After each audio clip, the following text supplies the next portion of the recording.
Bismillah, alhamdulillah, wassalatu wassalamu ala rasulillah wa ala alihi wa sahbihi wa man wala.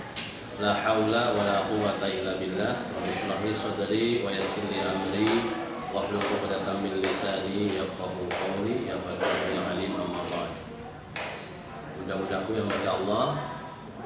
Alhamdulillah wa syukurillah, puji dan syukur mari kita senantiasa panjatkan kehadirat Allah Subhanahu wa taala yang telah takdirkan kita pada pagi ini kembali dipertemukan di majelis tahsin kita dalam keadaan insya Allah semuanya sehat walafiat. Mudah-mudahan hadirnya kita di tahsin ini mendatangkan berkah dan menambah ilmu kita dan juga menambah kualitas bacaan kita tentunya, khususnya dalam membaca kitab suci Al-Quran kita. Dan mudah-mudahan taklim kita pada pagi ini diberikan kemudahan oleh Allah dan nanti juga diberikan kemudahan untuk bisa bersama-sama mengamalkannya, baik secara pribadi dan juga kita mengamalkan dan mengajarkannya kepada anak-anak dan keluarga kita tentu. Amin ya rabbal alamin. Selanjutnya salawat dan salam mari kita aturkan kepada uswatul hasanah kita Nabi Agung Muhammad sallallahu alaihi wasallam. Mudah-mudahan kita tetap istiqomah di dalam menjalankan syariatnya, menghidupkan sunnahnya, lebih-lebih di dalam mengemban tugas kita sebagai khalifatullah di muka bumi ini sesuai dengan profesi kita masing-masing. Mudah-mudahan dengan kita bersama-sama silaturahmi, bersama-sama thalabil ilmi ini membawa kita kepada kehidupan yang lebih baik lagi, lebih sempurna lagi, dan insya Allah tentunya lebih berkah lagi. Amin ya rabbal alamin.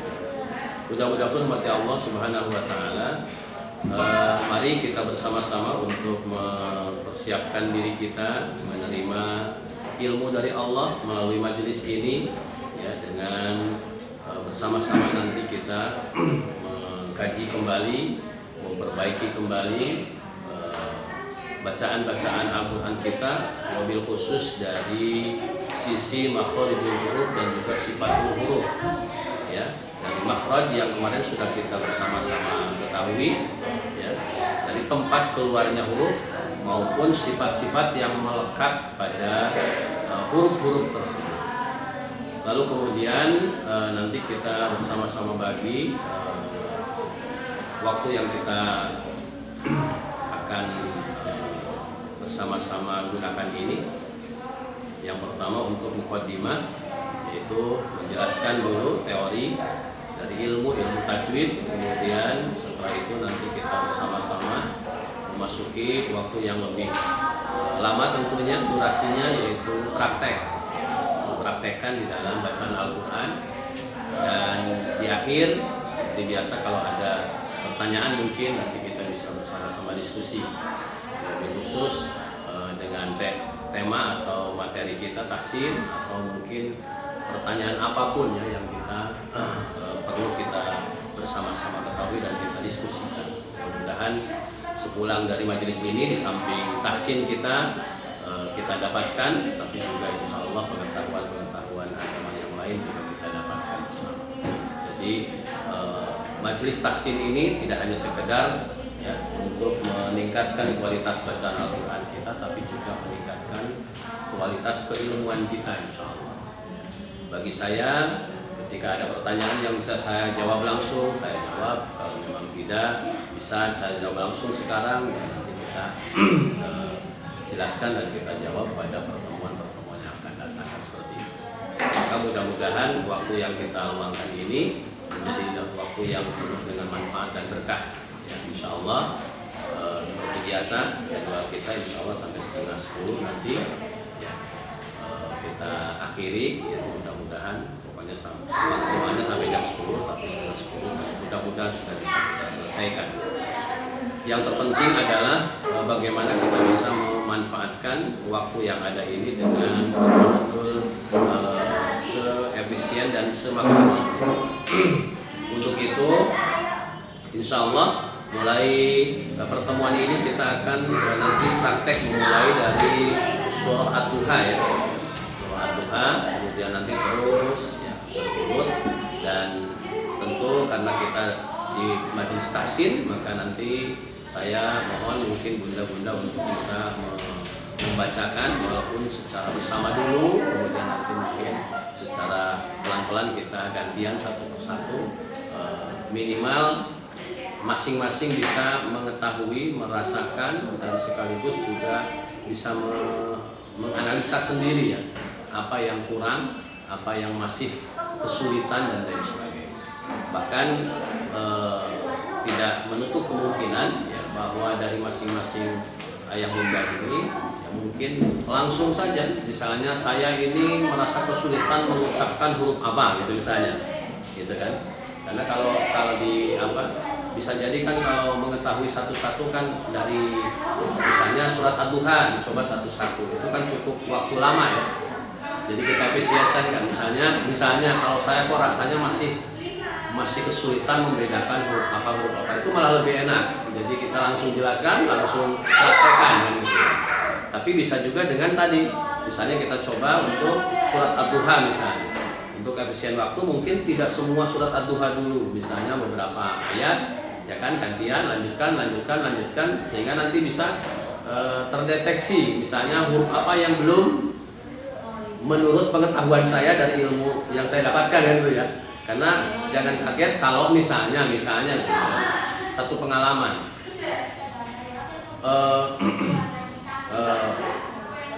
karena apa itu namanya, sanad keilmuan tadi berbeda-beda, guru itu juga berbeda-beda. Jadi ada kala misalnya saya mengucapkan huruf ini waktu saya belajar dulu dengan Pak Yai ini itu sudah lulus, tetapi ketika saya belajar lagi dengan ustadz yang satu misalnya atau kiai yang satu kok masih kurang. Nah, itu tidak masalah, itu untuk menyempurnakan. Semakin banyak guru berarti kan kita semakin berusaha sempurna kan. Sebab apa? Satu contoh misalnya, kalau kita mengikuti metode baca qiraati dengan metode baca iqra itu ada sedikit berbeda. Kalau iqra itu biasanya siapapun yang sudah mumpuni untuk bisa mengajarkan kepada adik-adik kelasnya, kalau di TPQ kan gitu ya, atau kepada siapapun lah, misalnya ada pengalaman lebih bagus bacaannya, bisa mengajarkan kepada yang belum. Kemudian predikat seseorang itu sudah lulus dan bisa menyampaikan itu juga tidak harus ke kantor pusatnya kan gitu ya. Jadi misalnya menurut saya kalau iqra itu di Jogja ya, dulu kebetulan saya juga dekat dengan dengan ustadz-ustadz yang langsung di sana karena saya dulu di Jogja kuliah. Dan kemudian di sana itu kebetulan waktu itu saya masih ketemu dengan beliaunya langsung ya. Saya dites gitu ya, saya dicoba suruh baca gitu. Dan alhamdulillah dari saya pengalaman belajar di pesantren itu di sana kemudian tidak ada hal yang kesulitan, artinya beliaunya mengatakan menurut beliau saya sudah cukup sempurna kan gitu ya dari hasil belajar itu. Tapi kemudian begitu kita lihat model qiraati di Semarang itu kan harus mengacu ke sana. Ya, jadi harus ada syahadah jadi tidak boleh mengajar sebelum ada syahadah gitu ya, ada ijazah atau ada surat sertifikat kelulusan dari, dan harus pihak sana kan. Itu juga bagus untuk menjaga keilmuan. Jadi ada nilai plusnya masing-masing. Cuman kalau yang seperti itu kan dimanapun mengadakan harus kesini berarti. Tapi kalau yang model metode iqra itu kan dimanapun mengadakan, yang penting yang ngetes ustadz-ustadzah TPQ itu dari lingkungan kiai-kiai setempat yang ahli-ahli Al-Quran misalnya, itu sudah cukup, tidak perlu harus ke Jogja kan gitu. Makanya biasanya kalau yang iqra itu lebih berkembangnya lebih cepat karena tidak kesulitan untuk pada ke Jogja semua. Kalau yang qiraati kan semuanya harus mengacu ke sini gitu ya.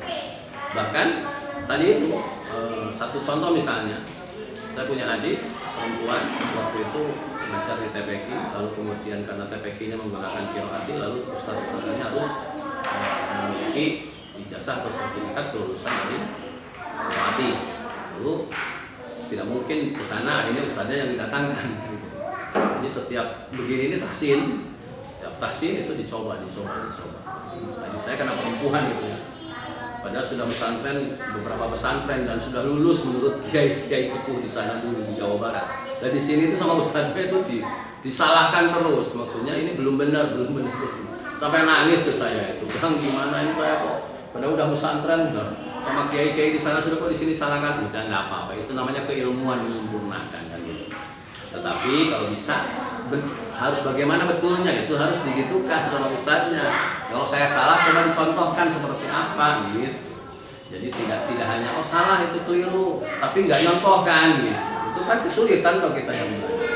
Gitu. Makanya waktu itu saya bilang aja sama ustadz dari kiraatnya. Kalau salah dari sisi mana salahnya, kemudian minta dijelaskan tempatnya, makhluknya kan gitu. Kemudian prakteknya, karena kalau teori kan nggak pernah berubah kalau teorinya. Artinya tempat makhluk huruf yang kemarin ada jauf, ya, ada rongga mulut, ada lisan, lidah, ada halak tenggorokan, kemudian ada syafatain di antara dua bibir, ada khoisyum, lubang hidung. Itu semua teorinya dimanapun kitabnya sama gitu ya. Tapi prakteknya itu kan sesuai dengan pengalaman guru masing-masing, sehingga mungkin menurut ustadz ini khoknya kurang. Padahal yang belajar ini mungkin sudah beberapa guru belajar gitu ya, bahkan sudah lulus gitu. Khoknya kamu itu sudah bagus. Justru yang kurang itu adalah huruf ini. Makanya bisa jadi masing-masing pengajar, masing-masing guru sesuai dengan pengalamannya itu menilai seseorang itu bisa berbeda, gitu ya. Mungkin ain menurut Ustadz panjenengan, guru jenengan dulu sudah bagus, tapi mungkin menurut saya, dengar saya, lihatnya, mempraktekannya kurang ditekan misalnya gitu. Karena pengalaman saya harus itu misalnya ain harus betul-betul harus dibedakan, ada penekanan yang lebih. Itu karena di tengah-tengah tenggorokan misalnya teorinya. Kemudian misalnya ada pengucapan umpama ya, mengucapkan yang sering saya dapatkan itu perbedaan itu misalnya mengucapkan off, Q ya, off yang titik 2 itu ya. Kan ada yang o ya, ada yang k gitu ya. Jadi ada yang lekoh banget gitu saya dapatkan, o itu jadi rizqi, razaqna jadi harus mantap gitu. Tapi ada yang ringan, khalaqna, tapi harus tetap kolanya ada, cuma lebih ringan kan gitu ya. Saya mendapatkan itu beberapa guru itu begitu, ada yang membedakan. Nah, ketika saya baca di depan itu, maka kalau saya khalaq itu terlalu katanya, jangan terlalu, dikit aja gitu ya, enteng. Khalaqna gitu ya. Tapi kemudian saya simpulkan yang terpenting adalah satu, sifat qalqalah itu tidak boleh hilang, karena qaf mati itu pasti harus ada mantulnya kan gitu. Nah, soal mantulnya seperti apa itu tadi tergantung kepada ya, pengalaman dari masing-masing ketika belajar dari guru-gurunya. Makanya itu jadi keilmuan. Maka bisa jadi misalnya saya menyimpulkan dari beberapa guru saya ternyata qafnya lebih mantap ya, tidak ringan gitu ya. Karena apa? Kalau ringan sepertinya nanti kepada ka misalnya, pada kaf itu tidak ada sifat qalqalah yang untuk kaf. Makanya tetap sifat qafnya itu begitu. Atau misalnya begini, ketika mantul qaf itu saya belajar dari beberapa itu mesti ke o ya, misalnya haqqa, razaqqa gitu ya. Tapi ada juga gitu, saya mendapatkan itu yang ke u, haqqu, razaqu gitu ya, jadi ke u gitu ya, ke u gitu. Tapi saya menyimpulkannya apa? Mana yang terbanyak dari guru-guru saya itu yang saya sampaikan. Makanya bisa ke o, misalnya yang diajarkan saya ke o, misalnya rozaqo, nah tidak rozaqu, nah tidak begitu. Walaupun saya juga pernah mendapatkan yang ke u gitu ya, aku gitu. Tapi saya mendapatkan lebih banyak yang akko. Makanya tidak bil haqqu, tidak, tapi bil haqqo. Nah jadi ke o. Makanya kan qaf, saya kenapa lebih cenderung satu karena saya dapatnya lebih banyak yang itu dari guru-guru saya. Yang kedua, huruf aslinya itu memang ke o, bukan ke u. Kan itu ya. O. Apalagi yang ke o itu huruf baju di toko berarti yang ke o apa? baju di toko. Berarti toko kan ada dua, to sama kof, ya kan? To sama kof itu ke o cenderungnya, karena aslinya huruf itu bunyinya adalah to ke o ya, dan o ke o juga. Bukan bukan u gitu ya. Tapi saya dapat itu ada yang hakku, rozakku, nah gitu, rozakku, nah gitu. Ya. Tapi saya tidak mengambil yang itu, karena apa? Saya mendapatkannya lebih banyak yang ke o, dan itu hampir rata-rata yang membaca ya para ahli-ahli qiraah itu juga prakteknya ya, para qori-qori itu juga saya perhatikan bacanya ke o. Jadi itu namanya mana yang paling banyak. Jadi kalau dalam bahasa fikih jumhurnya itu mana? Jumhur itu berarti kebanyakan ya. Jumhur ulama, kebanyakan ulama menggunakan yang seperti apa? Jumhur qurra berarti kebanyakan ahli qiraah itu mempraktekannya yang mana, kan seperti itu. Jadi itu perbedaan. Maka yang namanya perbedaan dalam ilmu apapun mesti ada. Ya, termasuk dalam ilmu tajwid ya, ada perbedaan. Seperti apa? Misalnya qalqalah itu secara umum kan hanya dua. yang jelas qalqalah sugro sama qalqalah kubro, kecil sama besar, kan gitu. Tetapi ada juga yang sampai detil, yang besar itu masih ada levelnya lagi. Ya kan? Kemarin sudah saya jelaskan juga tuh. Ya, ada yang levelnya level pertama, besar tapi level pertama, yaitu apa? Yang dia itu sukun atau huruf itu mati, tetapi matinya karena berhenti, bukan karena aslinya mati, kan gitu ya. Nah, itu berarti dia harus mantulnya besar gitu. Kemudian yang kedua, level kedua adalah ketika sebelum mantul itu panjang dulu. Misalnya abwab, nah itu panjang dulu baru mantul, itu level 2 tuh besarnya. Ada lagi yang level paling tinggi, jadi sudah besar tapi level 3 ya. Kayak level-level gitu, jadi kayak ingat apa itu namanya kalau kuliner itu ada ini pedesnya level 1 level 2 gitu. Nah itu yang level paling tinggi yang apa? Yang bertasdid itu. Karena hurufnya kan seakan-akan tasdid itu kan 2 huruf ya. Satu huruf yang bertasdid itu nilainya berarti sama dengan dua huruf. Seperti contoh bil haqqi, kalau berhenti maka pantulannya itu paling pol, bil haqq. Nah itu ya. Jadi paling pol pantulannya. Nah itu diantaranya. Maka sekali lagi perbedaan itu pasti ada, tetapi saya kalau belajar beberapa menerima beberapa ilmu dari guru-guru itu mesti saya ambil yang paling banyak dipraktekkan atau diberikan. Nah, kemudian yang mungkin hanya satu atau sedikit saya menerimanya dari sedikit guru, itu berarti yang itu jadi ilmu buat saya. Ketika ada orang yang membaca, oh iya ada yang mempraktekkan seperti yang saya pernah belajar dari guru si A ini misalnya seperti itu. Jadi yang saya sampaikan ini adalah pengalaman yang paling banyak saya terima gitu. Jadi praktek itu seperti itu. Baik, ayah bunda sekalian, seperti biasa ya, kita untuk melenturkan huruf saraf-saraf lisan kita dan juga tenggorokan kita. Mari saya contohkan dulu huruf-huruf yang hijaiyah itu ya, dari A sampai Ya, lalu kemudian nanti kita praktekkan pada surah Ad-Duha ya. Hari ini kita praktek pada surah Ad-Duha.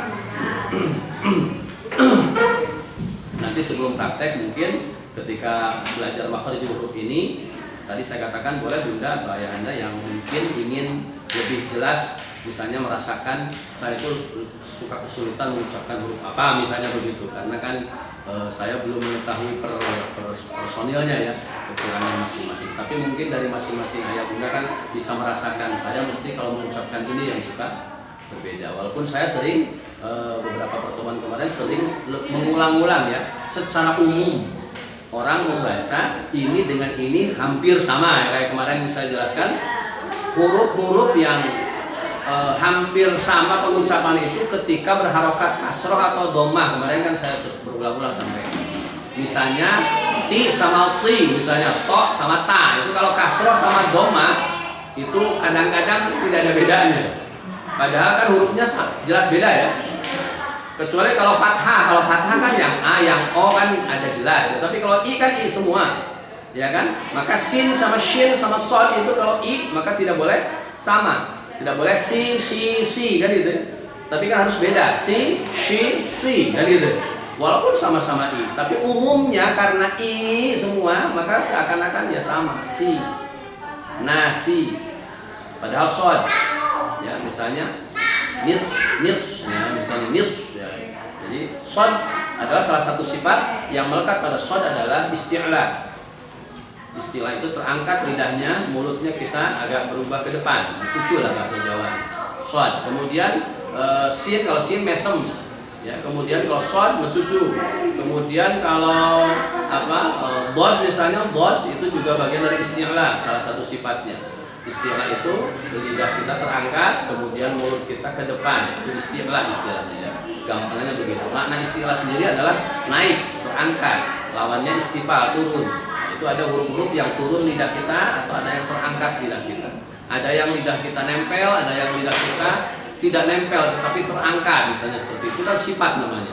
Nah, sifat-sifat itu harus dipraktekkan dan harus menyesuaikan masing-masing huruf.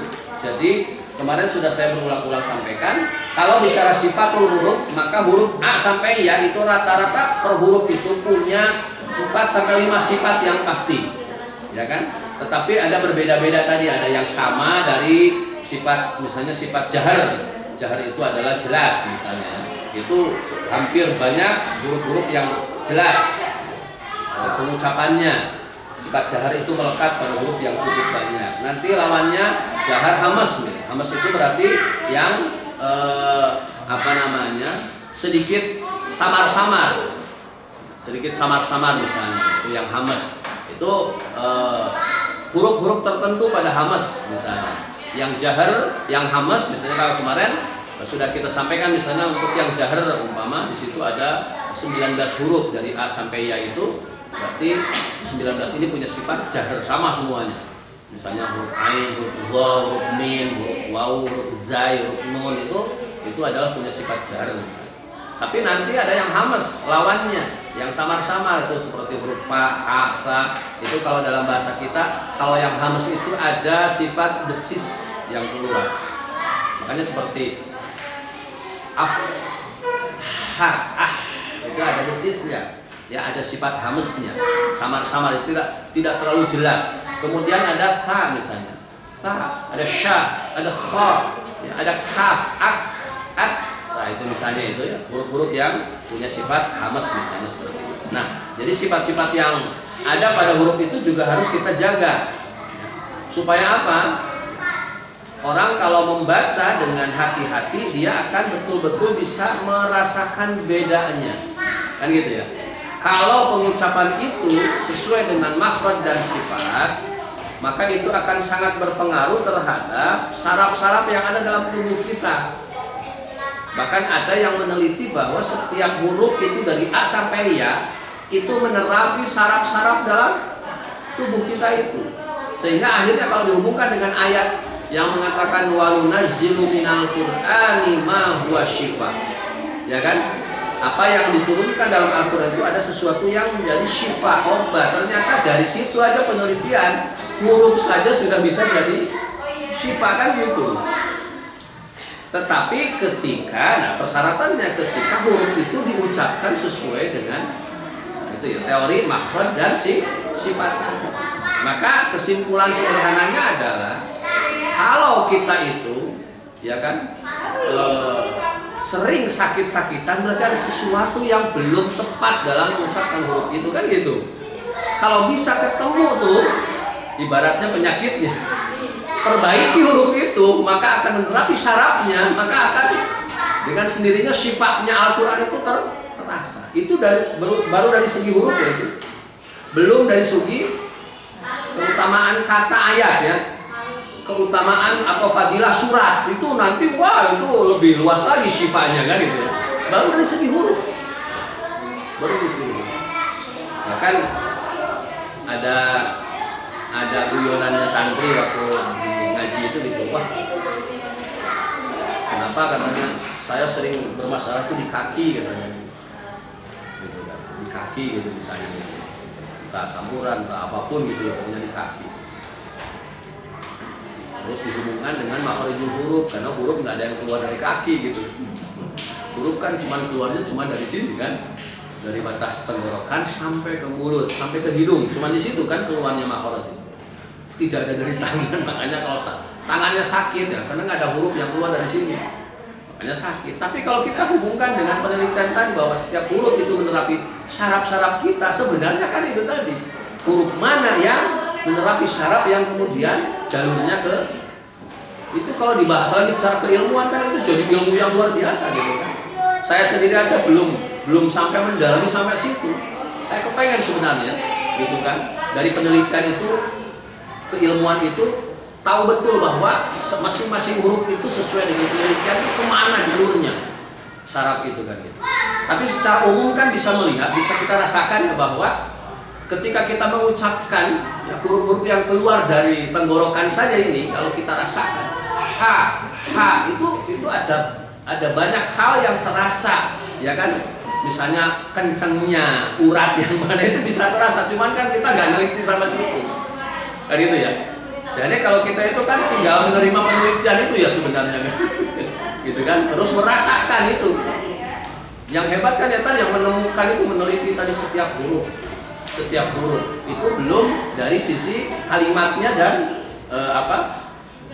kualitas dari surat itu, karena setiap surat kan punya keutamaan, setiap ayat punya keutamaan kan gitu ya. Ini baru dari segi makhraj, sifat saja itu sudah sifat, sudah jadi obat. Makanya orang yang senantiasa istiqomah di dalam membaca Al-Quran, minimal saraf-sarafnya terterapi ya gitu ya. Jadi diterapi setiap saat gitu, diterapi terus gitu bacaan Al-Quran.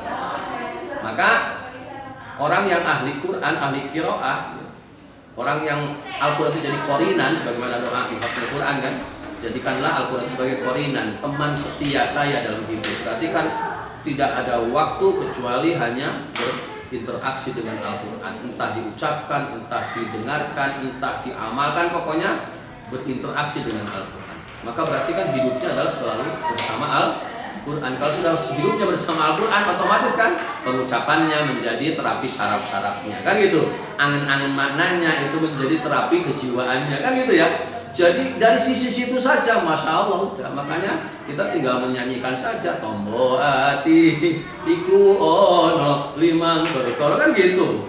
Urutan pertama justru apa?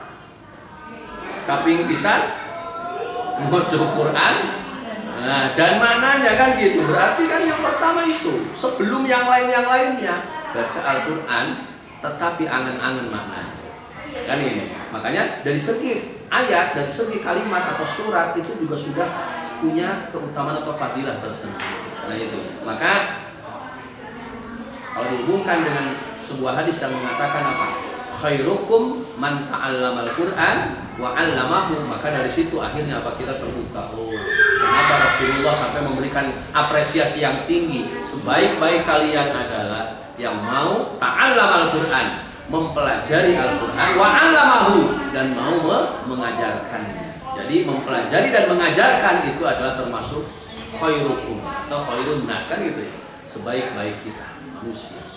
Jadi yang belajar dan yang mau mengajarkan. Luar biasa kan itu. Berarti kalau dihubungkan dengan hadis itu, dihubungkan dengan penelitian, dihubungkan dengan keutamaan, subhanallah. Maka jadilah sebuah doa dalam Fathul Quran, ya kan? Ya Allah, jadikanlah Al-Quran itu sebagai korina. Kan itu korinan itu kan kroni, ya kroni itu kan teman dekat, teman setia. Berarti kan yang disebut dengan teman dekat, teman setia, berarti kan segala sesuatunya tidak lepas dari Quran kan begitu ya. Apapun pokoknya dalilnya atau dasarnya adalah Al-Quran. Maka kemudian disebut dengan istilah apa? Seperti Rasulullah itu adalah istilah. Diistilahkan Rasulullah itu Al-Quran berjalan.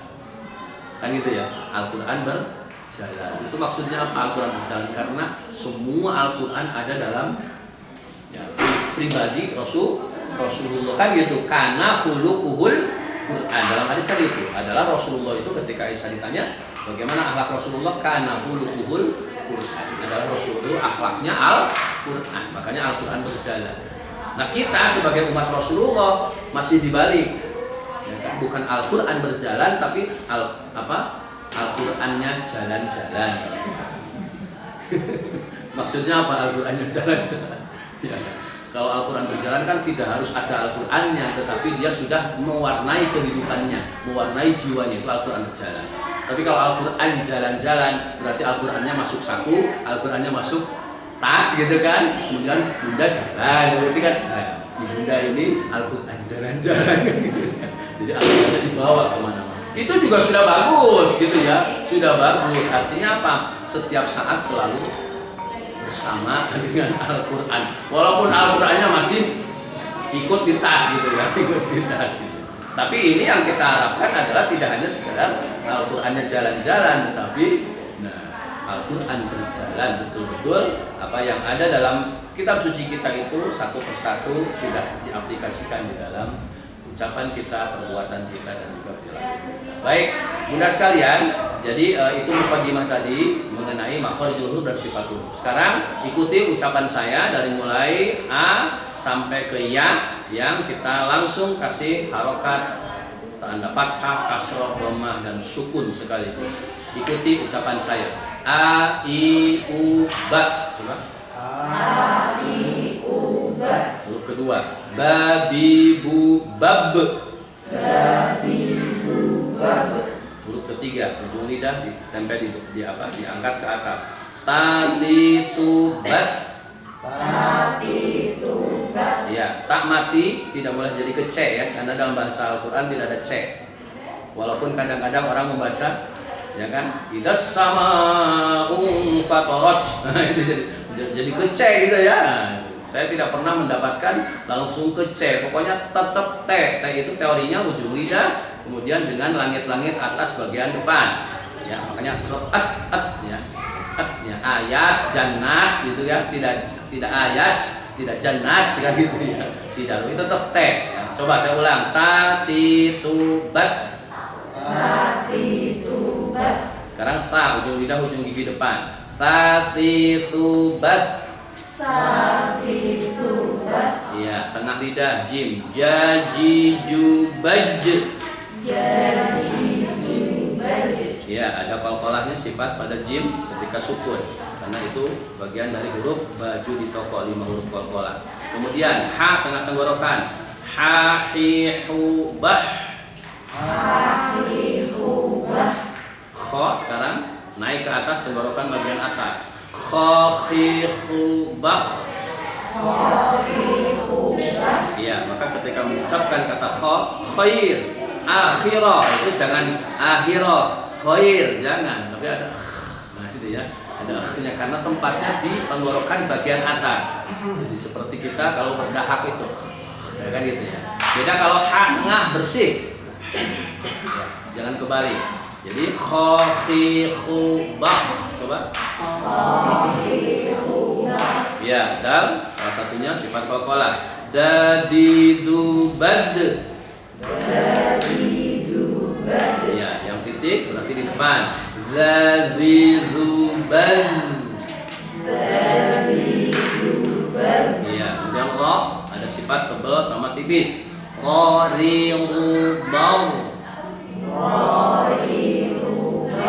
Ya, ra mati sebelumnya fathah maka dia masuk pada mufakham atau tafkhim. Tebal, jangan bar tapi bau. Jadi ke depan, bau. Coba. Bau. Makanya kalau takbir Allahu Akbar. Coba. Allahu Akbar. Iya, jangan bar ya. Kalau bar, bar tenan gitu. Lampu. Padahal biasanya kan orang adzan juga muadzin tuh kadang harus ditahsin tuh. Allahu Akbar gitu ya. Itu kan teorinya salah toh, jangan tipis, harus tebal. Ini sudah kadung dari dulu kadang ingetin gitu. Diajak tahsin lah kelem gitu. Akhirnya pas takbiran itu ramai itu Allahu Akbar, Allahu Akbar, Allahu Akbar gitu ya.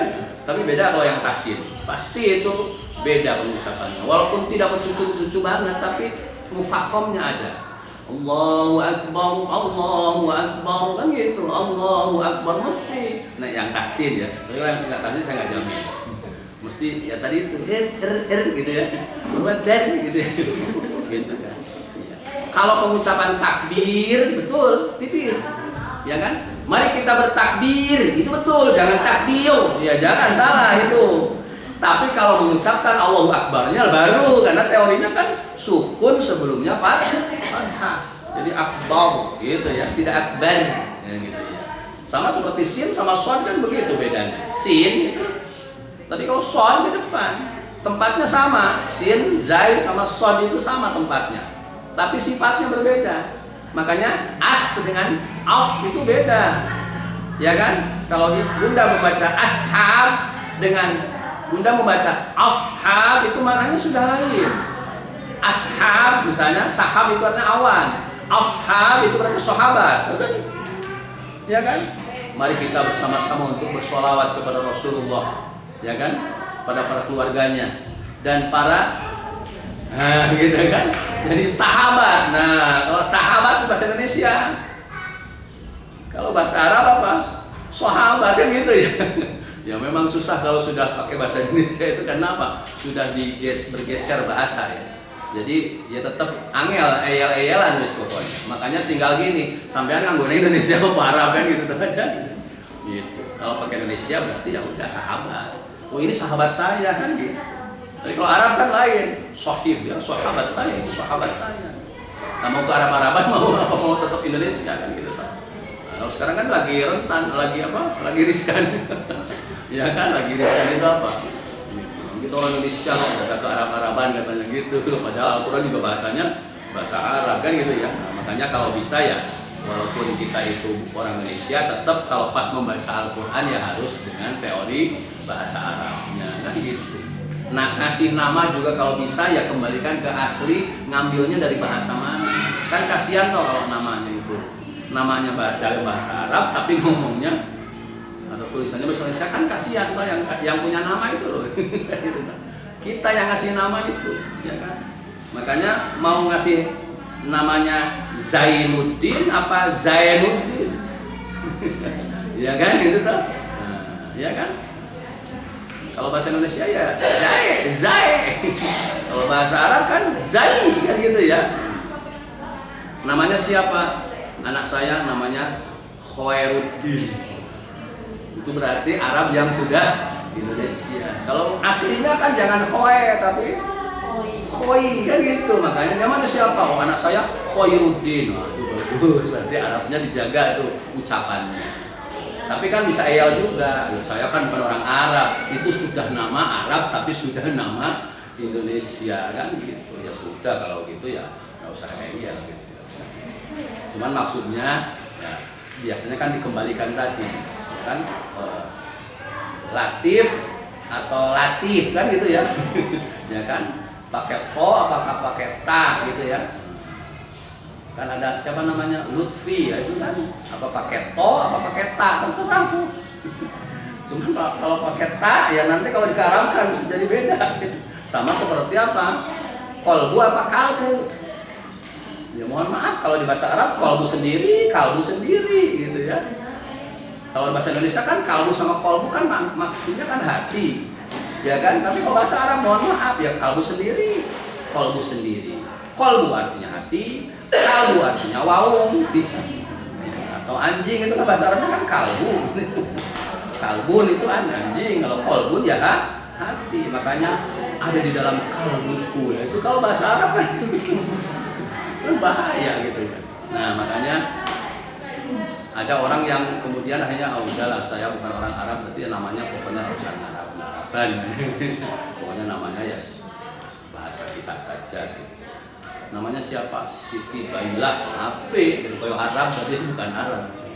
Siti Bailah. Bailah itu kan kayak Arab dong. Padahal enggak. Pas lahir, pas ngebai kulah. Diambil singkatan Bailah. Iya kan? Kayak Arab gitu. Makanya bukan Arab kok. Lo Arab itu, yang namanya Arab itu pasti namanya siapa kalau laki-laki? Adnan, kan ada dulu kan, Adnan, Kan'an itu kan gitu nama-nama Arab kan. Adnan gitu. Ini enggak, tetap ngeyel. Nama anak saya bukan Adnan, Ngadnan. Pakai ngain. Bukan pakai ain ya, pakai ngain. Ternyata nggak mau dirubah. Bukan Arab kok. Itu ngadenan gitu. Oh bukan Arab tuh, kalau Arab itu adenan bu. Enggak, punya anak saya itu ngadenan gitu. Lo kenapa lah sampai antara ngerasa kayak aku dulu yang melahirkan. Pas lagi lahir kan ngadenet tenanan. Jadi singkatan ngadenan ya Allah. Oh itu sejarah lahir kalau itu. Jadi, nah itu kan nama-nama itu juga kalau kita mengambil hati-hati. Makanya kalau menurut saya kan ada sekarang itu buku nama-nama untuk anak-anak, nama-nama terindah itu juga harus ditelusuri lagi loh, harus tabayun. Maksudnya klarifikasi, dilihat dulu di kamusnya, dilihat. Jangan asal nyomot gitu kan. Bisa jadi kan salah ketik, bisa jadi namanya buku kan. Nah makanya dikonsultasikan dulu ini bagus nggak nama ini. Nah sekarang itu kan satu nama bisa satu orang, satu anak itu namanya 5 kan bisa sekarang. Makanya guru-guru, ustaz-ustaz suka bingung. Satu nama tuh, wah jejer gitu kan. Jejer. Mana ini mau manggil yang mana kan gitu kan. Beda kalau orang tua kita dulu singkat padat gitu kan. Orang ke Arab-Araban nggak apa-apa gitu kan. Siapa namanya siapa? Painem umpama gitu kan. Namanya siapa Sayem gitu misalnya gitu. Tapi malah top gitu. Do manut-manut anaknya itu karena apalah ujungnya mingkem terus. Orang mengangan gitu kan. Kalau dipanggil itu nggih dalam kan gitu. Sekarang mengangan semua. Namanya siapa? Marsanda. Natasha. Jadi kalau dipanggil ibunya moro-moro dalam sekarang gitu. Jadi karena nama juga ternyata gitu loh orang tua dulu tuh. Jadul namanya, wah besok banget, tapi ternyata nama itu membawa keberuntungan, nurut manut dan apa, semua ya. Itu di sana. Baik, kembali pada teori kita. Jadi huruf-huruf tadi ya dari tadi huruf apa? Terakhir tadi yang kita contohkan adalah huruf apa tadi yang ya huruf apa? Ro ya. Tadi ro ya. Ro yang tebal, ada mufakhoh, ada tafkhim, ada muraqqaq atau tartib ya. Ri, ru, bau. Coba. Ri, ru, bau. Ya, Z sekarang. Zazi, zu, baz. Zazi, zu, baz. Ya, Z sama ya itu jauh banget tempatnya ya. Tapi suka pengucapan kadang ada yang Yainuddin, padahal Zainuddin. Z itu ya jangan lepas ke ya, gitu ya. Itu harus hati-hati. Kemudian setelah Z kemudian sa. Sekarang sasi subas. Sama tempatnya di situ. Syashi shubash ke tengah lagi. Syashi shubash. Ya, ke depan lagi sama dengan Z tadi. Sosi subas. Ya, jadi jangan bos ya, tapi ba dulu, bos, dan itu ya, tidak os, tapi as, tetap a dulu, huruf pertamanya apa, sesuaikan dengan makhraj, lalu baru dicucukkan huruf shadnya. Kemudian bod sekarang, nah ini huruf yang paling sulit dari semua huruf adalah bod. Ya, kayaknya enteng ya, tapi itu teorinya justru paling sulit karena tepi lidah. Sebelah kanan boleh bo, coba. Ya, atau sebelah kiri juga boleh ya. Udaranya di kiri. Pokoknya di tepi lidah. Ya, atau dua-duanya. Itu yang paling enteng. Tapi lidah tetap di dalam ya. Tidak di luar karena suka ada yang do gitu. Itu salah ya. Tidak boleh kelihatan lidahnya. Tidak ada satu teori yang mengeluarkan lidah ketika bod ya maksudnya. Tapi yang praktek banyak itu walad do gitu. Tidak sedikit tuh yang keluar lidahnya. Harusnya tidak kelihatan. Soal mau disimpan udara di sebelah kanan walau bo boleh atau sebelah kiri walau bo ya atau dua-duanya walau bo itu ya. Itu yang paling enteng ya memang dua-duanya gitu. Tidak usah ada atau ditarik ke kanan ke kiri kan itu perasaan loh. Semua huruf kan mengandung perasaan loh. Zauk dulu saya katakan zauk itu apa? Punya rasa yang cita rasa yang tinggi. Kalau nggak pakai rasa mesti nggak ada bedanya. Padahal kalau pakai rasa mesti ada bedanya walaupun hanya geser dikit. Kop sama kaf itu geser dikit. Tadi huruf apa? Bod ya. Sekarang a ya, ain tengah. A ai au ba. Coba. Tok dulu ya, tok ya. Totitu bako. Nah, to di depan. Sama dengan ta, tapi sifatnya nanti berbeda.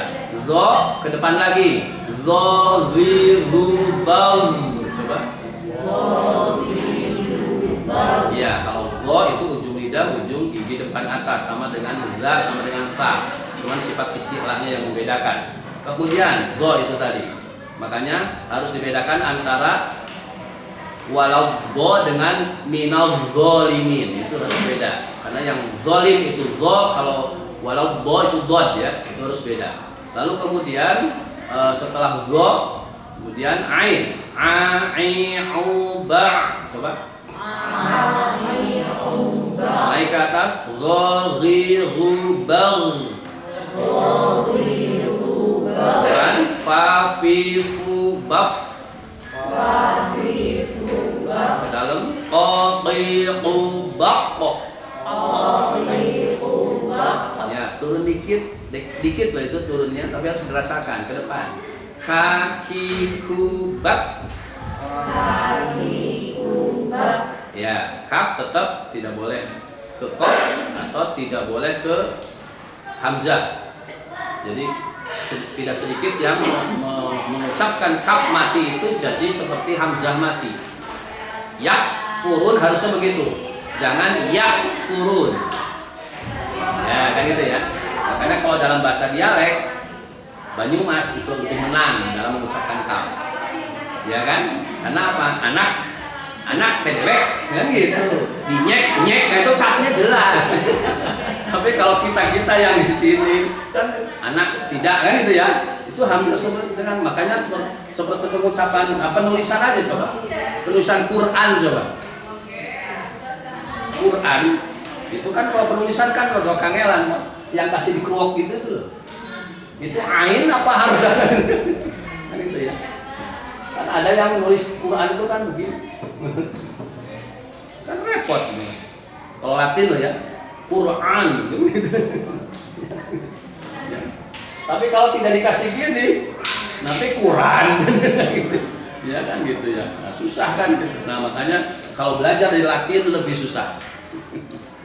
Jadi kalau kita membimbing yang dari nol betul, dari belajar baca dari dasar, itu kalau saya singkirkan dulu yang Latin tadi. Kalau bawa buku yang ada Latin, singkirkan, pusing nanti. Karena apa? Ada satu huruf yang Latinnya adalah tiga huruf ya. Padahal Arabnya kan satu huruf, ya kan? Yang kemarin sudah saya bahas ketika menjelaskan dod itu, ya kan? Dod itu bahasa Indonesia saja masih bingung kita mau ikut aliran mana gitu maksudnya. Dod itu mau DL atau mau DH gitu loh maksudnya. Iya kan, itu masih bingung kita ikut aliran mana coba. Tulisannya kalau tempat wudhu pakai DL, tapi panitia Ramadan banyaknya pakai DH. Padahal wudhu sama Ramadan itu sama-sama dod loh itu. Wudhu ya dod, Ramadan juga dod. Tapi kenapa kok ketika ditulis menjadi Ramadan, tempat wudhu gitu ya? Rata-rata wudhu tuh, jarang wudhu itu jarang itu. Kebanyakan yang saya mampir mana tempat wudhu kebanyakan wudhu. Tapi kalau dapat panitia Ramadan suruh ngisi taraweh atau apa itu kayaknya terbaca Ramadan. Ini bedanya kalau wudhu apa ya? Nah, untung kita tahsin. Jadi apa? Oh berarti ini yang salah adalah bahasa Latinnya itu yang mana? Yang benar kan huruf hijaiyahnya kan semuanya dod. Ya kan? Sama seperti jenengan kalau nulis di WA. Ya kan? Shod apa shin? Ya kan? Nah, insya Allah coba. Ya kan? Yang sekarang yang kasus ada adalah SY itu dalam insya Allah itu menjadi SH. Gitu kan? Padahal SH itu kalau kita lihat literatur dalam bahasa Indonesia, SH itu shod, SY itu shin. Nah kalau sekarang insya Allah diganti dengan kan jadi insya Allah kan di WA jadi insya Allah gitu. Sopo sih harus bener kayak gitu. Gara-gara dulu ada ustadz yang mengatakan kalau menulis insya Allah salah. Ya memang salah kalau insya satu kata, Allah satu kata, berarti itu artinya menciptakan atau membuat Allah. Harusnya 3 akar kata, in sendiri, sya'a sendiri, Allah sendiri gitu. Gitu. Makanya ini perlu saya jelaskan untuk ketemu taksim, ya kan? Jadi kalau kita nulis gini, nah ini berarti 1 kata. Artinya menciptakan, membuat, menjadikan. Ini ansya'a, yunsyi'u, insya'an dalam bahasa Arab. Kemudian Allah. Berarti kan 2 nih. Harusnya apa kalau sesuai dengan Arabnya kan in sya'a Allah 3. Jadi harusnya kan in sya kan gitu Allah kan gitu toh, harusnya kan begini. Ini yang benar. Bukan ininya yang dirubah jadi SH. Itu masalahnya hubungannya dengan makhrijul huruf. SY jadi SH, shin jadi shod. Kalau ini loh ya. Tapi kalau asalnya dari sini penulisan, maka jangan ini yang ditulis. Gitu. Kalau bisa ya gini. Tapi jarang loh di WA itu tulisannya in spasi sah spasi. Kan gitu ya. Maka caranya apa? Biar supaya beda, in walaupun jadi 1 tetap sinnya gede. Dah nggak apa-apa, males spasi nggak apa-apa. S-nya aja yang gede. Itu aman. Kenapa? Walaupun nggak spasi, mungkin ada S di tengah gede, berarti kan ini sudah pisah kata gitu loh maksudnya. Bisa jelaskan. Oh ini saya S-nya gede kok.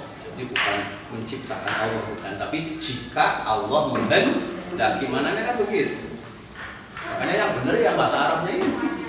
Yang Latin ini masih multi tafsir nanti. Tapi yang paling bahaya tadi kalau SY ini jadi SH, bukan insya tapi insya. Itu kan waduh fatal kan. Ternyata setelah saya telusuri dulu Ustadz yang membetulkan kata insya Allah ini, yang mengatakan salah itu ternyata bukan orang Indonesia Ustadznya. Dan mungkin dialeknya beda toh. Indonesia kan yang namanya SH itu shod, yang namanya SY itu shin kan gitu. Itu dialek kita Indonesia, Latin kita. Tapi mungkin kalau Latinnya Prancis atau Inggris gitu, atau mungkin ini tuh shin mungkin gitu ya. Ya kan? Gitu loh maksudnya. Nah ini ternyata bukan orang Indonesia Ustadznya. Waktu itu saya telusuri, oh Ustadznya kalau nggak salah bukan itu dari Prancis, Malaysia ya. Mungkin ya, saya nggak tahu tuh yang Latin Malaysia SY, SH itu SH. Malaysia SH ya? Shin itu. Oh iya berarti itu Ustadz Malaysia dulu. Iya. Kan kita susah gitu ya. Makanya kalau dari Latin itu mesti multi.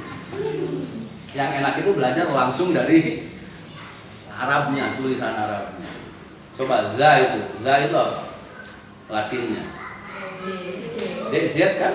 Tapi jadi berubah banyak. Ya. Sinetron, azab. Lo azab itu pakai za lo. Tapi hilang menjadi Z. Azab. Iya enggak? Atau nanti di tulisan di televisi itu saatnya Z loh itu. Padahal azan apa azan? Ayo.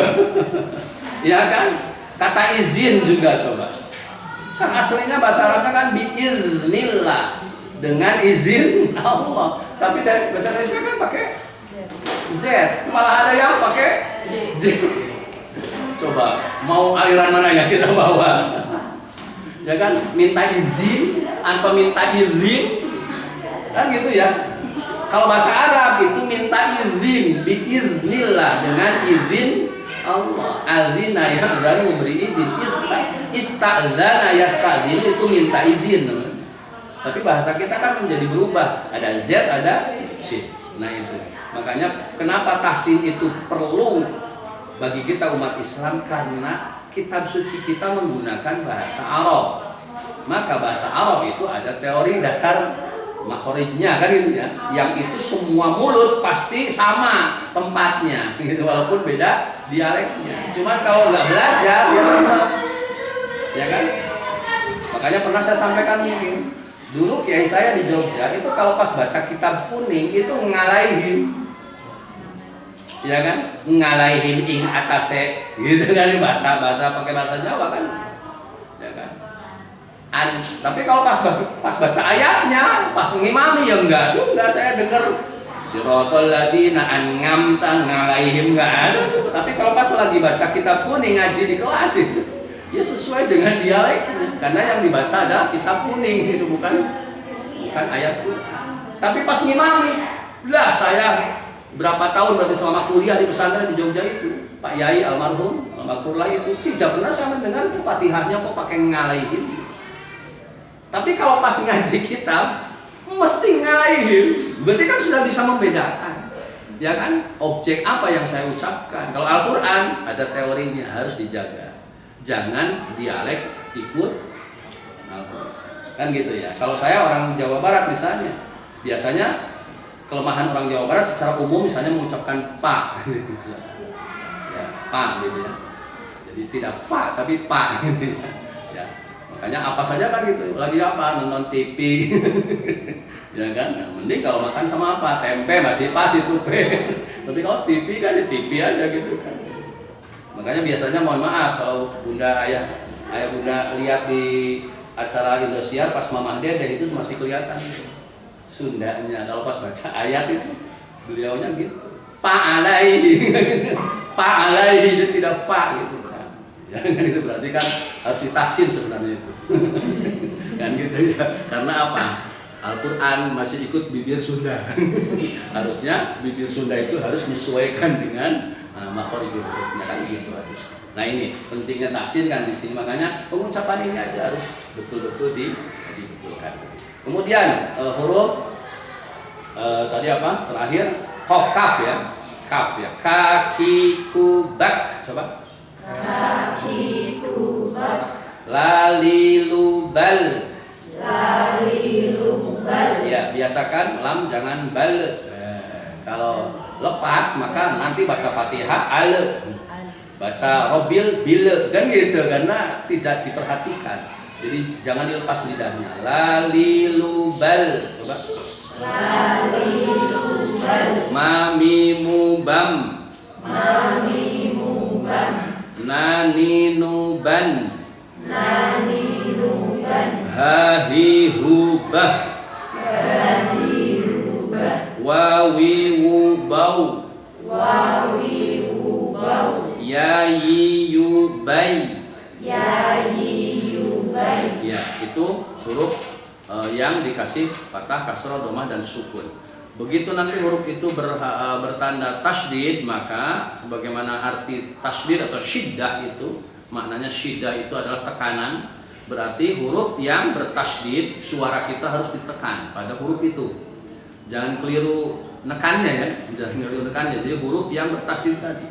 Maka ketika ada huruf misalnya yang bertasydid, contoh dari mulai ba, ta, sa, abba, coba. Abba. Nah, ditekan pada ba-nya. Atta. Atta. Atha.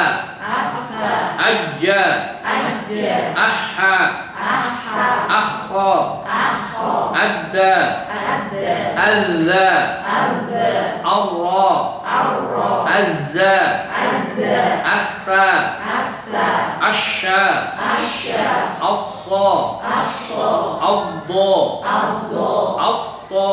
Atta. Azza. Adda. A'a. Baik. Agha. Adda. Affa. Affa. Aqqa. Aqqa. Akka. Akka. Alla. Alla. Amma.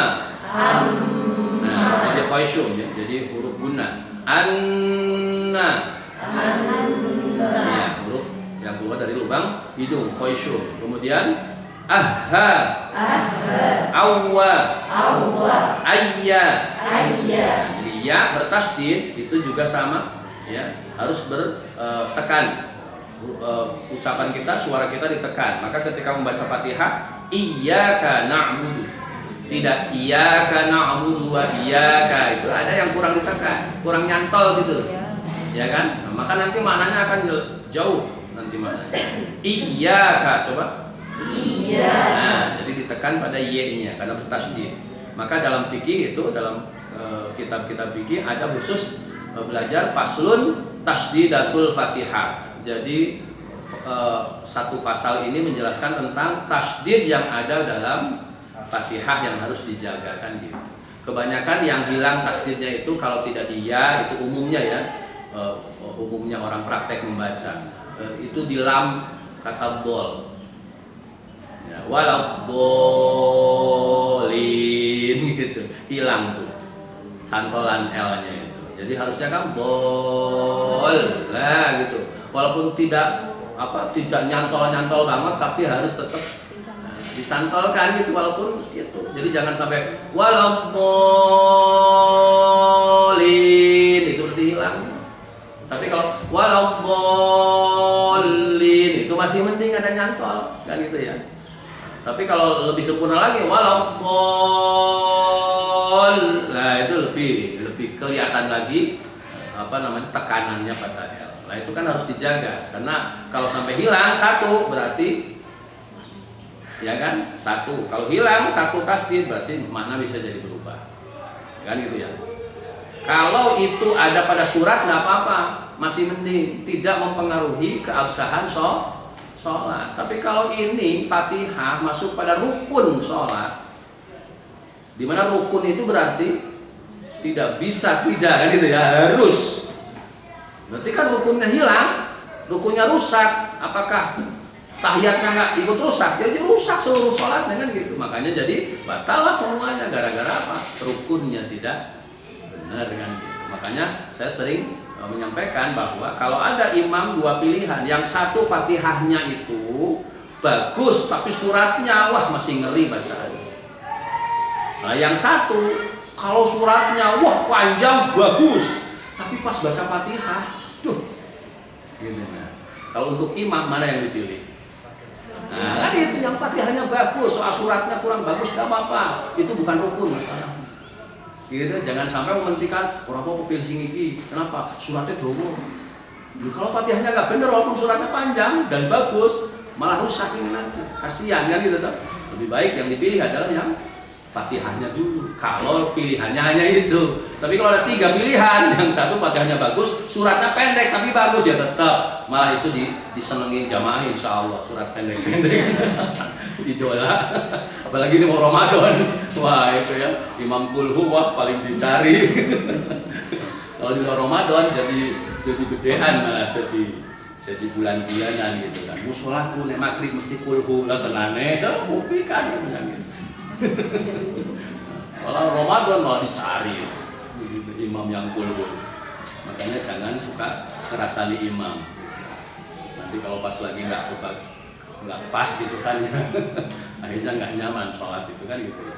Makanya udah pokoknya yang penting mau imamnya panjang suratnya pendek suratnya terserah. Yang penting tadi jadi imam yang baik dan benar karena membawa rombongan ini yang membawa tanggung jawab.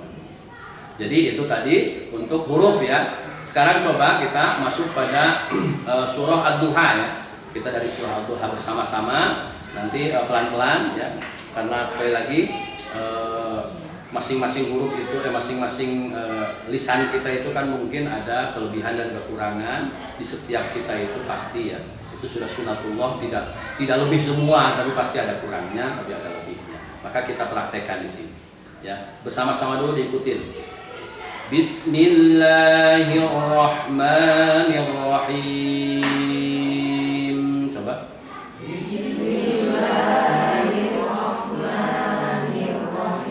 Iya, di situ tidak ada huruf, tidak ada panjang yang lebih dari 2 ketuk kecuali pada akhir ya. Rohim saja, tapi kalau yang lain hanya 2 ketuk. Jadi jangan sampai terlena dengan lagu Bismillahirrahmanirrahim, jangan. Yang itu 2, Rahman juga 2, tapi Rohim itu menjadi sampai 5 karena dia menjadi mad arid lisukun dalam teorinya. Mad arid sukun itu kan berarti 2 sampai 5. Karena kita bacaan pelan, ambil yang paling panjang sempurna 5 ketuk. Ya.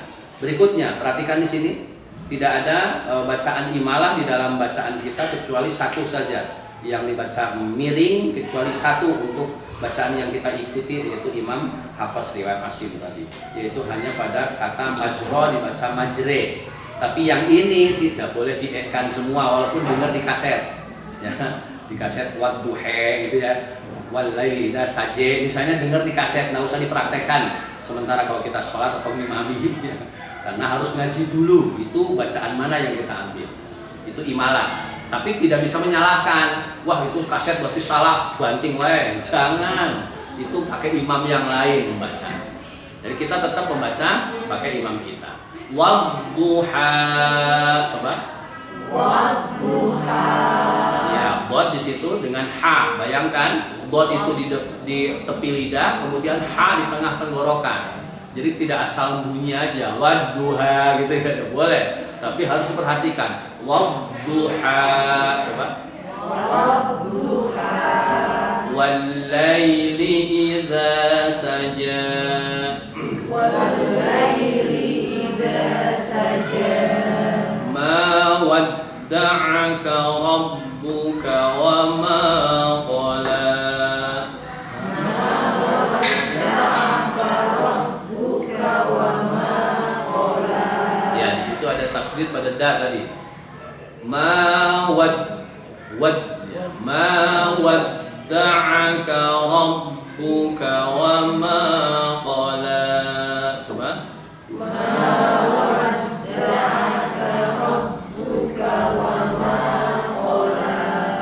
Walal akhiratu khairul laka minal ula. Hanya dua ketuk panjangnya. Walal akhiratu khairul laka minal ula. Awas di situ ada kha. Jangan walal akhiratu khoi atau khoe juga jangan, tapi khoi ya. Walal akhiratu khairul laka minal ula. Coba.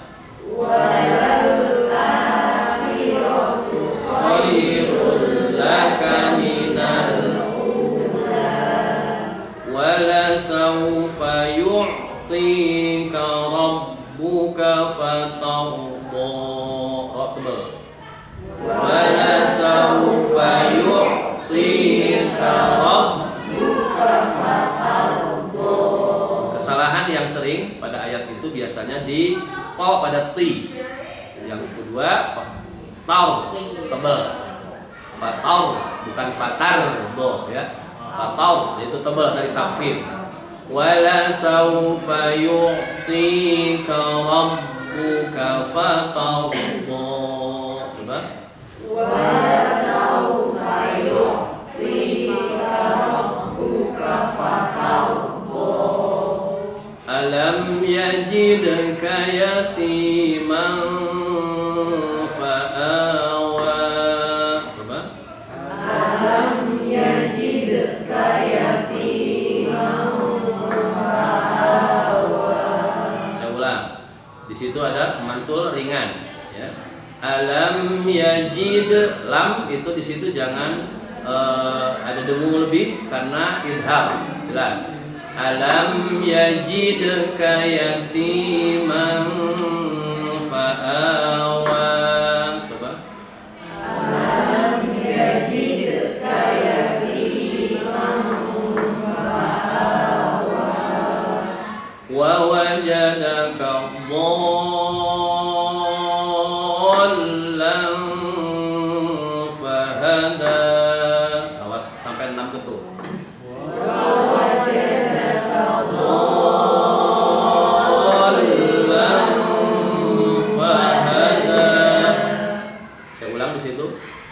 Wajadaka bo tadi tepi lidah panjang dulu 6 baru ke lam bol.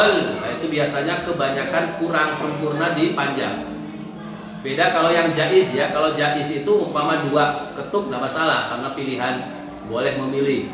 Tapi kalau ini lazim, kalau dalam teori ya, mad lazim mutsaqal. Lazim itu berarti tidak bisa tidak, harus 6 ketuk atau 3 alif. Lalu mutsaqalnya karena di depan bertasydid. Nah, ini berarti harus sempurna. Wa wajadaka dhallan fahada. Coba. Wa wajadaka dhallan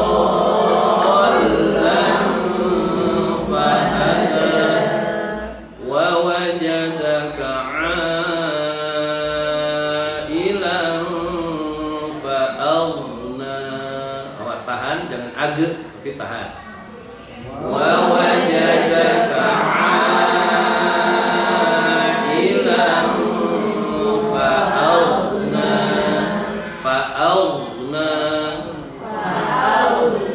ya ghaghiru bagh, kan itu ya, bukan agna. Tidak sedikit yang membacanya ada pantulan. Karena apa? Kalau yang itu saja fa'agna, mesti di Fatihah juga begitu. Ghairil maghdub harusnya kan jangan magh tapi tahan maghdubi. Ini juga gitu. Aghna wa wajadaka 'ailan fa'aghna. Coba. Wa wajadaka 'ailan fa'aghna. Ya, ai itu madnya mad wajib ya. Jadi 5 ketuk tapi lebih pendek dari yang dol ya. Lebih pendek 1 ketuk. Ya, jadi kalau yang lazim itu 6 ketuk, kalau yang yang wajib atau jaiz itu 5 ketuk. Ailan itu dalam satu kata berarti dia wajib hukumnya, wajib muttasil. Kemudian fa'ammal yatima fala taqhar. Nah, tebalnya hati-hati. Fa'ammal yatima fala taqhar. Kebanyakan di situ ringan kayak tadi bar tadi itu taqhar gitu. Tapi haul ya. Beda Bu. Ya. Bunda, ayah Anda beda ya. Walaupun nggak kelihatan mulutnya, tapi beda loh kalau pengucapan tebal sama tipis. Jadi kalau misalnya gini, kita jadi makmum, imamnya baca surat Ad-Duha, itu bisa membedakan. Ya ketika membaca takhar atau takhau, mesti beda, suaranya itu beda. Nggak usah lihat mulutnya gitu, udah kelihatan gitu ya. Oh berarti dia tidak tebal gitu ya rohnya. Tapi karena surat berarti kan masih aman. Jadi masih aman itu artinya sholat masih tetap terus jalan kan. Nah Fatihah itu kalau fatal itu yang bahaya. Yang jenengan misalnya nggak ngerti nggak apa-apa, tapi kalau ngerti jenengan tetap nekat berarti kan jenengan melu terjerumus loh, melu baik kan begitu. Gitu. Jadi harusnya apa? Ya tadi yang jadi imam itu harus hati-hati ketika membaca Fatihahnya. Kemudian saya ulang, fa'ammal yatima fala taqhar. Coba. Fa'ammal yatima fala taqhar. Wa ammas sa'ila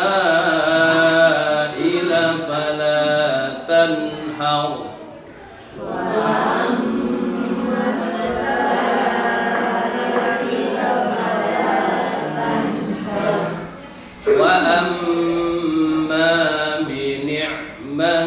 ربك فحدث وَأَمَّا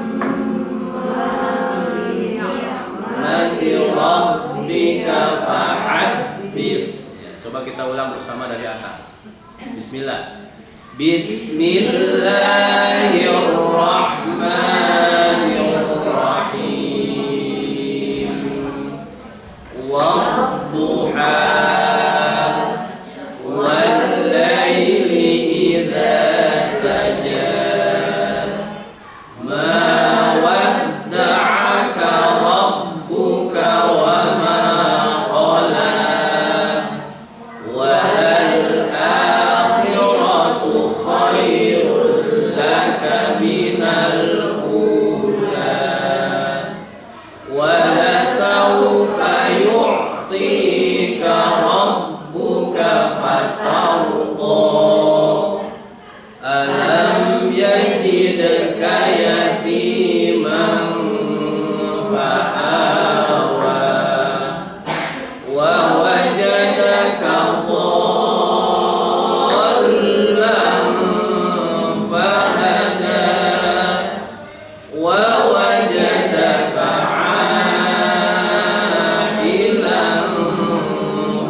فأما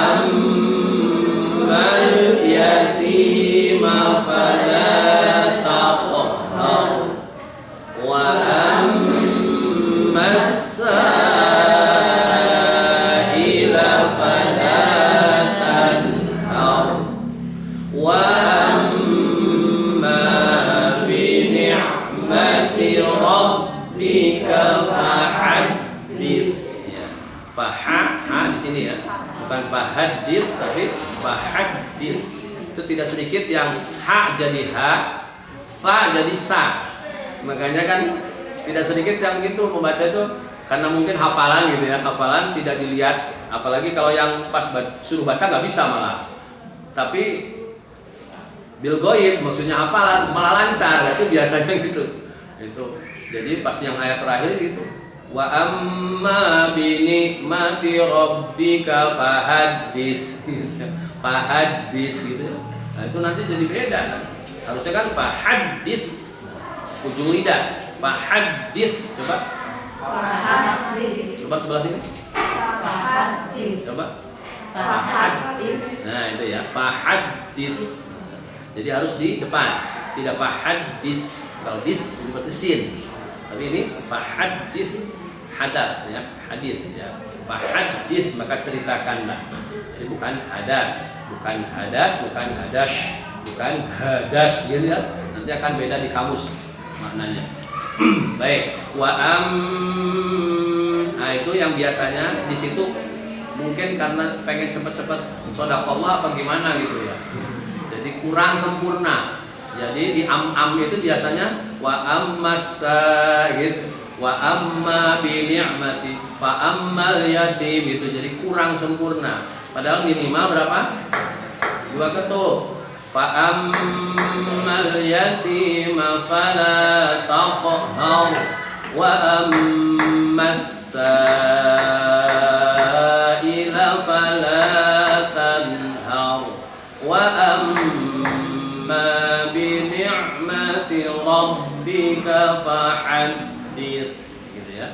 Jadi ayat yang terakhir saja itu kalau ditarik ke depan, tarik ke tengah, tarik ke atas, tarik ke depan lagi, fahaddits itu terasa banget itu. Terapinya ini urat-urat ketarik itu terasa. Tapi kalau asal bunyi fahaddits itu hanya di sini aja bunyinya gitu ya. Tapi kalau faham itu sudah ketarik. Fahaddits. Nah, udah ketarik tuh lidah kita ke depan. Fahaddits. Coba. Fahaddits. Ya yang terakhir wa amma bi ni'mati rabbika fahaddits. Coba.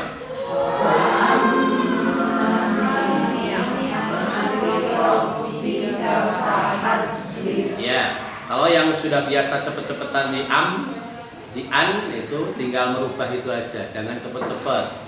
Ya, ditahan dulu satu ketuk lah gitu menjadi 2 ketuk kan minimal. Karena kebanyakan biasanya begitu karena ya tadi itu, apalagi kalau pas baca Quran ayatnya sudah hafal, malah kadang-kadang ya udah gitu.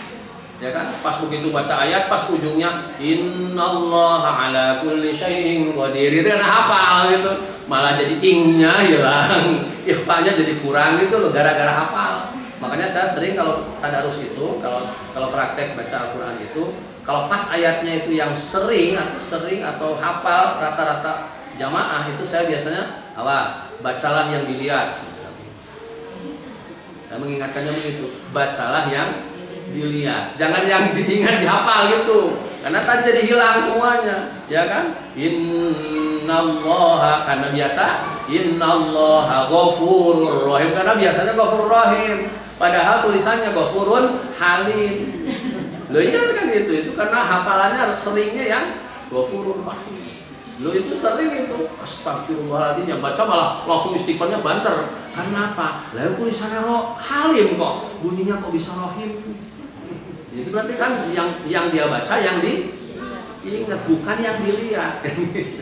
Gitu, aneh. Makanya coba bunda, ayah anda bunda rasakan kalau mau baca Al-Quran urut, ada surat yang agak kesulitan mulut kita, karena di situ huruf-hurufnya memang menantang.